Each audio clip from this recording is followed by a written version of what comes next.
L'Égypte n'est que la dernière cible des djihadistes, avec une toute petite population de chrétiens. Mais que peut-on attendre du président égyptien dans la lutte pour cette minorité? Le président général Abdel Fattah al-Sisi n'est pas un général de l'infanterie, mais plutôt du renseignement militaire. Que va-t-il donc faire face à cette menace? Ou bien pourrait-on attendre à ce que Daesh s'impose aussi en Égypte? Sous-président et historienne d'art, journaliste et organisatrice de voyages culturels en Égypte copte, et Jean Maher est président de l'Organisation franco-égyptienne pour les droits de l'homme et cofondateur et secrétaire général de la coordination chrétien d'Orient d'Angers. Il est également représentant en France de plusieurs associations culturelles coptes. Bienvenue à l'émission tous les deux. Merci. Alors Jean Maher, j'aimerais commencer avec vous.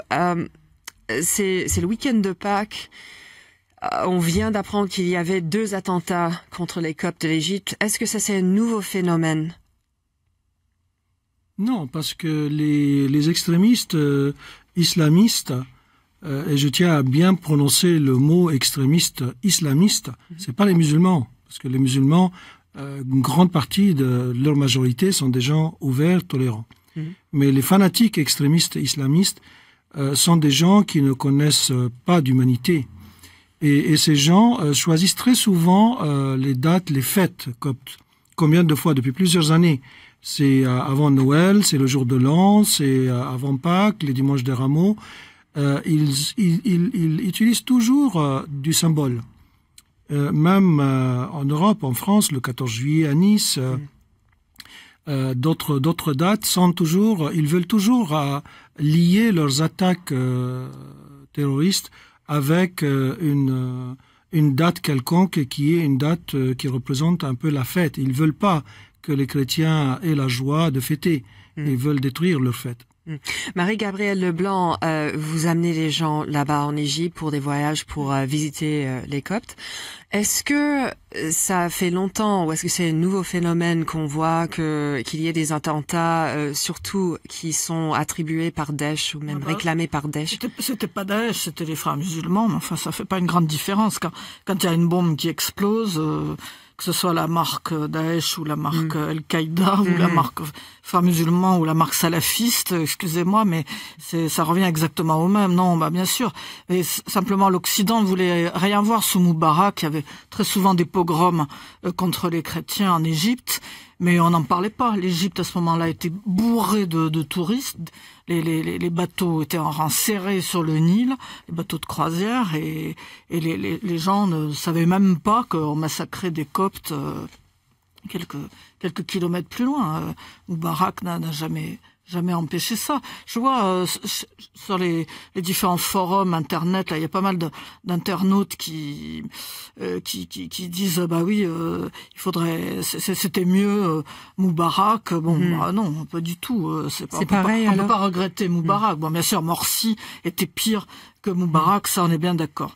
Morsi, c'était l'horreur absolue, mais ouais, justement, c'est une question assez intéressante. Jean Maher, aujourd'hui, le président a changé il y a quelques années.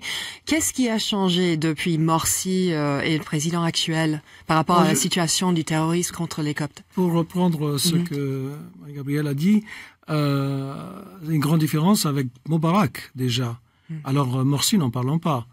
Mais avec Moubarak, 30 ans. Moubarak, son plus grand crime, c'est qu'il a laissé infester la société égyptienne par le courant wahhabite, salafiste et les frères musulmans. Je mettrais ça comme je laisse tomber la corruption, etc. Mais il a laissé la société entre les mains de ces gens pendant 30 ans. Et moi, j'allais de temps en temps, tous les 5 ans, parce que je vis en France, et je remarquais qu'il y avait des améliorations sur le plan économique. Il y avait des routes, il y avait des hôpitaux, il y a des ponts. Mais je voyais la mentalité des gens qui commençait à changer. Je voyais les femmes qui commençaient à se voiler. Je posais la question d'ailleurs, pourquoi ils le font? Mais des voisins, des voisines, amis à ma mère et à ma sœur, qu'est-ce qui se passe? C'est un plan. C'est un plan islamiste des frères musulmans qui sont à la source de tous les autres, toutes les ramifications des frères musulmans. Donc là, voilà. Et moi, je suis tout à fait d'accord. Et j'ajouterais que pour moi, un des très gros péchés aussi de Moubarak, c'est d'avoir laissé son peuple dans une ignorance aussi énorme, parce qu'il y a quand même plus de 50% des Égyptiens qui sont analphabètes, qui n'ont jamais appris ni à lire ni à écrire. C'est impensable de la part d'un dirigeant qui reste au pouvoir pendant 30 ans de ne pas développer l'école, et parce que l'école publique est trop chère pour la plupart des pauvres gens. Donc comment voulez-vous que tous ces gens ignorants qui savent ni lire ni écrire dans la vallée du Nil, comment voulez-vous qu'ils puissent penser par eux-mêmes? Donc ils écoutent ce que dit le cheikh, le responsable de la mosquée tous les vendredis, et malheureusement ils disent des horreurs. Tous ces responsables des mosquées, la plupart sont très radicalisés. Alors, comment est-il arrivé au pouvoir, Moubarak? Moubarak ou Sisi? Non, Moubarak. On va traiter celui-là premièrement. Je vais répondre à votre question, mais avant que j'oublie, parce que lors de votre introduction, vous avez parlé des Coptes en voie de disparition et une toute petite population. Je me permets de vous dire que c'est pas le cas. Et c'est 10%, 4% aujourd'hui en Égypte. Le pape Tawadros vient de dire 15 millions. 7-8 ans dans le passé, son prédécesseur, le pape Shenouda, a parlé de 12 millions. Mais c'est quand même en pourcentage, c'est quand même... C'est sur 90 millions. 92 millions. Voilà, sur 92 millions, plus les Coptes de l'immigration. Donc, ce n'est pas une voie... C'est la volonté, justement, des salafistes et des extrémistes, c'est de diminuer leur nombre, d'abord pour qu'ils n'aient pas leur droit, et de toute façon, même en Europe, on parle toujours de 10%. J'espère qu'un jour, ce tabou va sauter et qu'on parle franchement du chiffre. Mais là, je pense que Sisi, avec le pape Tawadros, il laisse maintenant les gens parler de chiffres. Personne ne contredit le chiffre de 15 millions. Moi, je connais des sources assez solides qui parlent de 17 millions sur les 90 millions. Ouais, maintenant, les journalistes français qui continuent à rabâcher. Absolument. Alors, pour reprendre Sisi et comment il a pris le pouvoir, je pense que c'est encore aujourd'hui, jusqu'à aujourd'hui, 2 ans après, on parle toujours de coup d'État militaire. Faux. Et quand est-ce qu'on arrête ces mensonges? Il y a eu, le 25 janvier 2011, une grande révolution. Pendant 18 jours, tous les médias du monde entier étaient braqués sur la place Tahrir et on a parlé de la révolution égyptienne. Le pouvoir a été pris et cette révolution a été volée par les frères musulmans, merci Obama, administration Obama, parce que il n'aurait pas béni ça, il n'aurait pas pris le pouvoir. Mais tant mieux, ils ont pris le pouvoir pendant 1 an. Je connais personnellement des gens qui ont voté pour Morsi, qui sont des anciens frères musulmans, et il y a un qui m'a dit, j'ai commis la plus grande erreur de ma vie. En tout cas, le peuple égyptien s'est réveillé au bout d'1 an. Et ils ont dit, nous ne voulons plus de Morsi. La même chose, même phénomène qu'avec Moubarak. Moubarak, Erhal, dégage. Ils ont dit la même chose en français d'ailleurs. Morsi, dégage. Mais la presse et les médias occidentaux, c'est le coup d'État militaire. Alors, c'est un coup d'État populaire. Il y avait 30 millions. Bon, je veux bien que ce soit peut-être un chiffre exagéré, 20 millions, mais 20 ou 30, 20 millions dans tout le pays, musulmans et chrétiens, et qui ont dit on n'en veut plus des frères musulmans, on n'en veut plus de Morsi, c'est quand même historique dans l'histoire des révolutions. Ça ne s'est jamais produit. Ils ont réclamé, il y avait 2 pouvoirs, ou les frères musulmans, ou les militaires. Et ils ont dit, armée, venez à notre secours. Tout le peuple, chrétien et musulman. Et Sisi a risqué sa vie quand il a dit, je prends, et il a fait sortir Morsi. Lui, il voulait pas être président. Il Absolument. Il tenait pas du tout. Absolument. Il a beaucoup refusé 2 ou 3 fois. Ouais. Alors, le fait qu'il est devenu président, et c'est arrivé comme ça a évité quoi, à votre avis? Ça a évité une guerre civile. Au temps de Morsi a lâché encore plus que Moubarak. Des kidnappings de filles islamisées disparues, des attaques, des incendies d'églises, des attaques contre les commerces coptes, contre les maisons coptes, etc. Et le peuple égyptien, ils soutiennent les coptes pour la plupart, La majorité, oui. Bien sûr. La majorité du peuple égyptien. Et rien qu'à voir ce qui s'est passé, les musulmans, ils sont allés donner leur sang pour les blessés des 2 massacres sur dimanche dernier. C'est les musulmans qui sont allés en premier. Alors c'est quoi l'État-nation qui commandite les frères musulmans? Est-ce qu'il y en a un? Bien sûr. Pardon, si vous voulez.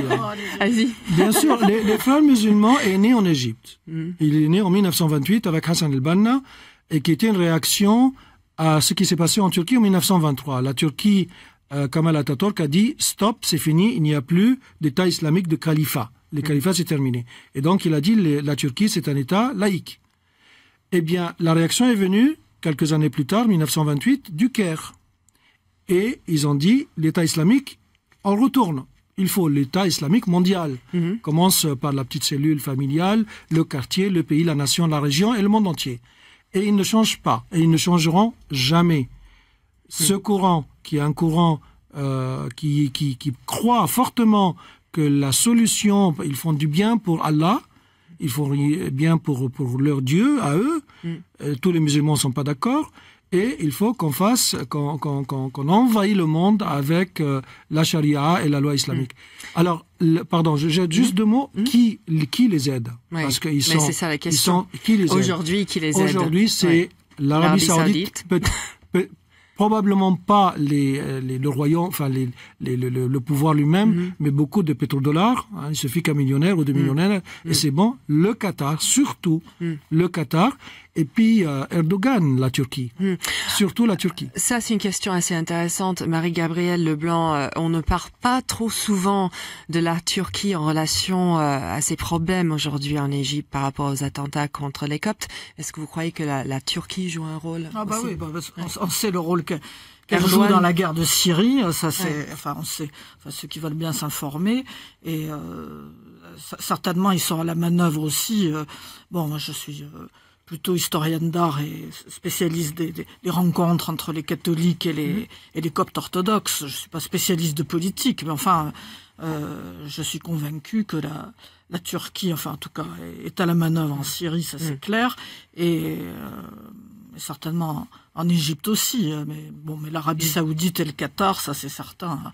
À 600%. Et c'est comment la vie des Coptes aujourd'hui en Égypte quand vous allez sur place et vous les visitez? Vous savez, les Coptes, il n'y a pas eu beaucoup de périodes où ils ont vraiment été tranquilles.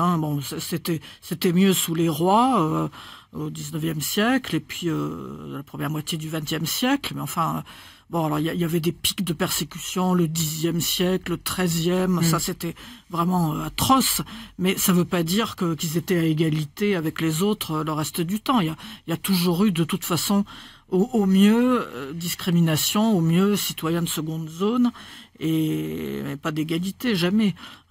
Depuis l'invasion arabo-musulmane au 7e siècle, ils ont une force de résilience absolument incroyable. C'est des gens qui ont une foi qui est vraiment impressionnante. Moi je suis ami des Coptes, mais je suis catholique de rite latin. Vraiment, ils sont absolument impressionnants. On avait amené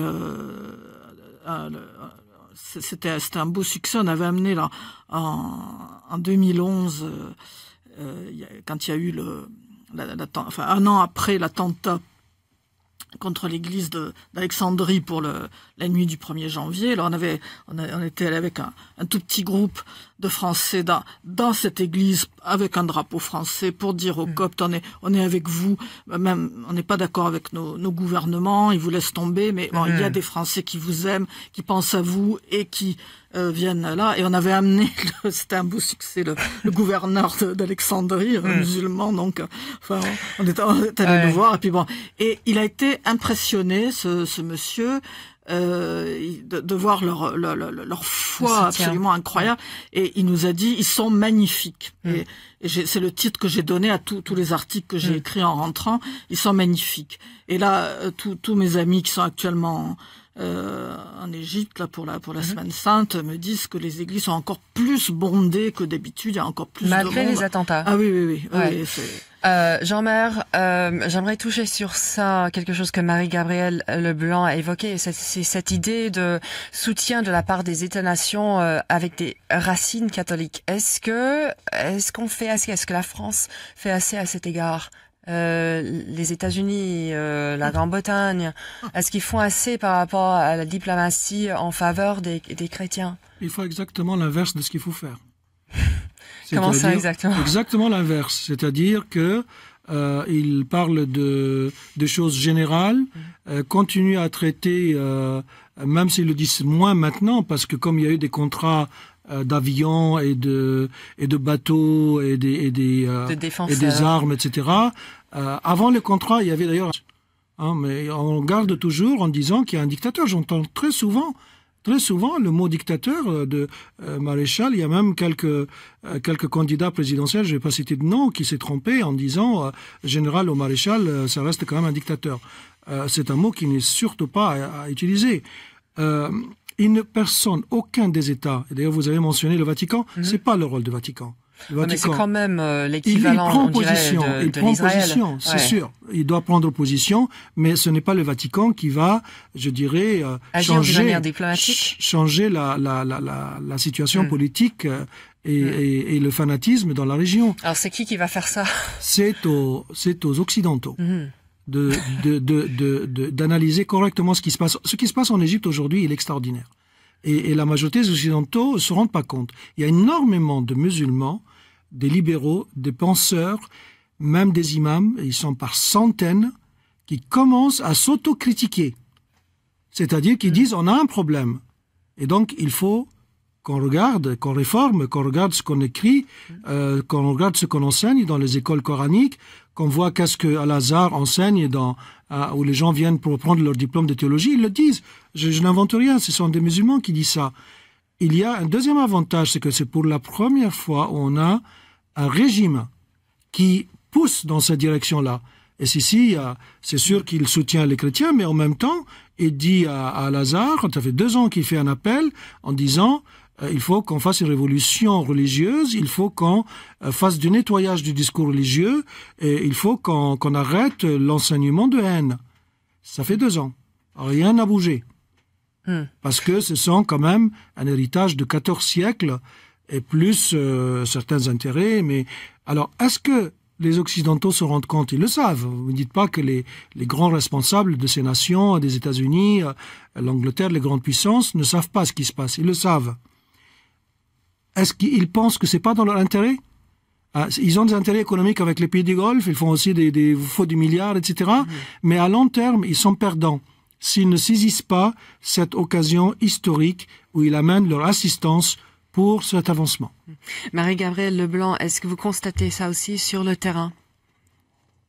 Oui, c'est évident. Je suis tout à fait d'accord avec ce qui a été dit. Et il faudrait que les gouvernements, les opinions publiques et les journalistes en Occident, dans les pays libres, en principe, soutiennent le maréchal El-Sisi, qui est un excellent dirigeant. Et il est tellement pas dictateur que justement il n'arrive pas à éradiquer complètement tout ce problème de violence extrémiste, islamiste. Alors moi je trouve qu'il faudrait durcir encore la répression. Seulement il est un peu coincé parce que il va avoir toutes les opinions publiques du monde entier contre lui. Tout le monde le regarde et s'il se retrouve avec les États-Unis contre lui, bon, qu'est-ce qu'il peut faire? Donc c'est très très très délicat. Donc je suis tout à fait d'accord. C'est aux Occidentaux, aux Américains, aux Anglais, aux Français, etc. à changer leur point de vue sur la situation et sur le gouvernement actuel en Égypte seulement. Et comment est-ce que les Égyptiens voient la situation aujourd'hui en Syrie, surtout par rapport à Bachar al-Assad, qui est traditionnellement un défenseur des droits des chrétiens?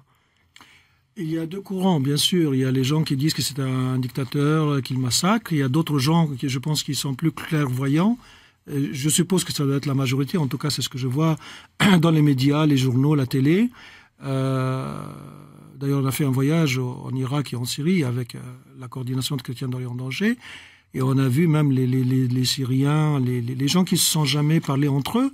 Ils disent mais qu'est-ce qui s'est passé? Le ciel est tombé sur la tête des Européens, des Français. Qu'est-ce qui se passe? Ils font l'inverse de ce qu'il faut faire. On traite Bachar el-Assad qui, lui, a respecté les chrétiens à l'époque. Et puis on donne des armes en disant ce sont les rebelles, et les rebelles ce sont les djihadistes. Pour dire qu'on est en train de protéger les Syriens. Heureusement qu'il y a une position claire, comme vous l'avez annoncé en début de la mission au niveau de Poutine, qui a un langage constant à ce niveau-là, et qui est clairvoyant et clair. À ce niveau-là, Je pense que la majorité des chrétiens du Moyen-Orient ont beaucoup de respect pour cette position politique qui n'a pas changé depuis. Alors, Marie-Gabrielle Leblanc, il faut faire quoi maintenant?